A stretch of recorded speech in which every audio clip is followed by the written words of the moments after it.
Last night, President Trump released a 4-minute video from inside Walter Reed Medical Center where he's being treated for COVID-19. Here's part of that video. I came here, wasn't feeling so well. I feel much better now. We're working hard to get me all the way back. I have to be back because we still have to make America great again. We've done an awfully good job of that, but we still have steps to go and we have to finish that job. And I'll be back. I think I'll be back soon. And I look forward to finishing up the campaign the way it was started and the way we've been doing and the kind of numbers that we've been doing. We've been so proud of it. But this was something that happened, and it's happened to millions of people all over the world, and I'm fighting for them, not just in the U.S. I'm fighting for them all over the world. We're going to beat this coronavirus, or whatever you want to call it, and we're going to beat it soundly. So many things have happened. If you look at the therapeutics, which I'm taking right now, some of them, and others are coming out soon that are looking like, frankly, they're miracles. If you want to know the truth, they're miracles. People criticize me when I say that, but we have things happening that look like they're miracles coming down from God. So I just want to tell you that I'm starting to feel good. You don't know over the next period of a few days. I guess that's the real test. So we'll be seeing what happens over those next couple of days. I just want to be so thankful for all of the support I've seen, whether it's on television or reading about it. I most of all appreciate what's been said by the American people, by almost a bipartisan consensus of American people. It's a beautiful thing to see, and I very much appreciate it, and I won't forget it. I promise you that. I also want to thank the leaders of the world for their condolences, and they know what we're going through. They know what, as your leader, what I have to go through. But I had no choice because I just didn't want to stay in the White House. I was given that alternative. Stay in the White House, lock yourself in, don't ever leave, don't even go to the Oval Office. Just stay upstairs and enjoy it. Don't see people, don't talk to people, and just be done with it. And I can't do that. I had to be out front, and this is America. This is the United States. This is the greatest country in the world. This is the most powerful country in the world. I can't be locked up in a room upstairs and totally safe and just say, hey, whatever happens, happens. I can't do that. We have to confront problems. As a leader, you have to confront problems. There's never been a great leader that would have done that. So that's where it is. I'm doing well. I want to thank everybody. Press Secretary Kayleigh McEnany tweeted last night that President Trump continues to do well, having made substantial progress since his diagnosis. This evening, he completed his second dose of remdesivir without complication. He remains fever-free and off supplemental oxygen. While not yet out of the woods, the team remains cautiously optimistic. Joining us now to talk about all this, Hamline University Professor David Schultz. Thank you so much for getting up early with us. My pleasure. Thank you, Esme. All right. Let me ask you, a lot of confusion about exactly what is the state of the president's health.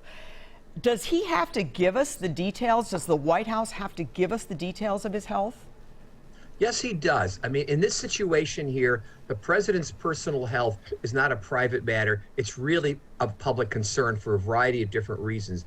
One of them is the public needs to know if the president is capable of performing his duties since we elected him. And if he's not, what are the plans in place for having, let's say, the vice president take over or something else happen?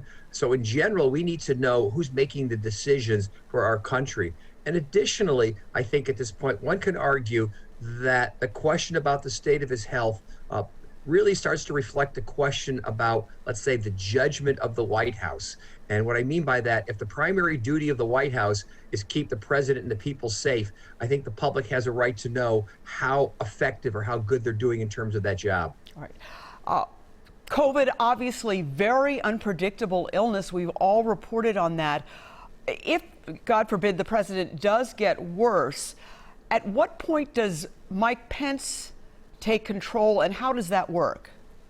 Okay, the 25th Amendment outlines two different scenarios. Scenario one is where the president transmits a letter to to the Speaker of the House and the President pro temp of the Senate saying he's temporarily incapacitated, turns the power over to Mike Pence until such time as the president says, I'm fine.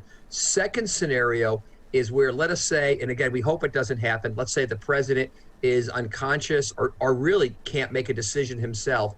And there, if a majority of the cabinet and the vice president reach that judgment, they also transmit a letter to the speaker and the president pro temp regarding that. The law actually handling incapacitation of the president is actually quite clear compared to a different scenario, is what would happen if, for example, he had to withdraw his candidacy for the presidency. That's where it's much more difficult. Well, let me ask you that. I mean, and again, we certainly are hoping that this doesn't happen, but COVID has been so unpredictable. The election is now. 300,000 plus Minnesotans already have their ballots turned in. Yeah, you're absolutely right. And think about a scenario where if he had to withdraw. Now, the Republican National Committee can substitute Trump and put somebody else in place. It's not necessarily Mike Pence, but it could be. But you're pointing out a difficulty. 300,000 ballots in Minnesota, millions across the country, plus we have all the ballots printed for Election Day. This is going to be a more difficult scenario in terms of what would happen. But just to settle 12-minute sentence, remember, many years ago, Paul Wellstone died in a plane crash 11 days before the election, and we managed to figure out how to run the election. So here, we're going to have to do the same thing. And remember, by the way, that unless Congress passes a law, the election cannot be delayed. That was my question. So you're saying unless Congress passes the law. What about the vice president, though? Because he's not out of the woods. He was at that Rose Garden ceremony a week ago where so many people have come down from COVID. You can still get it days later. What happens if he gets sick, and who's next? Is it, in fact, Nancy Pelosi, the Speaker of the House? Yes, it is. Yeah. Under the Presidential Succession Act of 1947, if there is an incapacitation or a vacancy in the presidency and the vice presidency, it would next pass to Nancy Pelosi. Again, remember, this would be temporary, we would hope at best. But let's say under the worst case scenario, the president and vice president are no longer able to fulfill their duties for the rest of the term. That would be Nancy Pelosi as the Speaker of the House's task to be able to do that. Okay.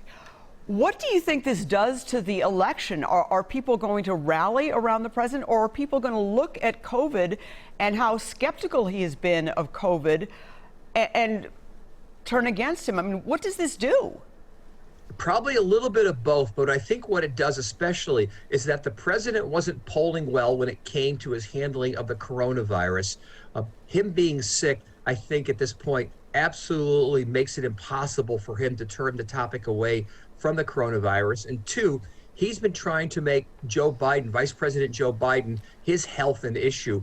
I think if the president comes back to campaign, the focus is going to be on his health. So it completely upends it. And I think it's going to probably have a little bit of mixed in terms of rallying his base. But more importantly, whatever few undecided voters there were, they're going to say this is the final judgment on the president's handling of the coronavirus. Maybe it's the mom in me, but I sort of find it difficult to believe that the vice presidential debate is still on Wednesday. They're changing some of the rules. They're going to put them farther apart, but it's an in-person debate.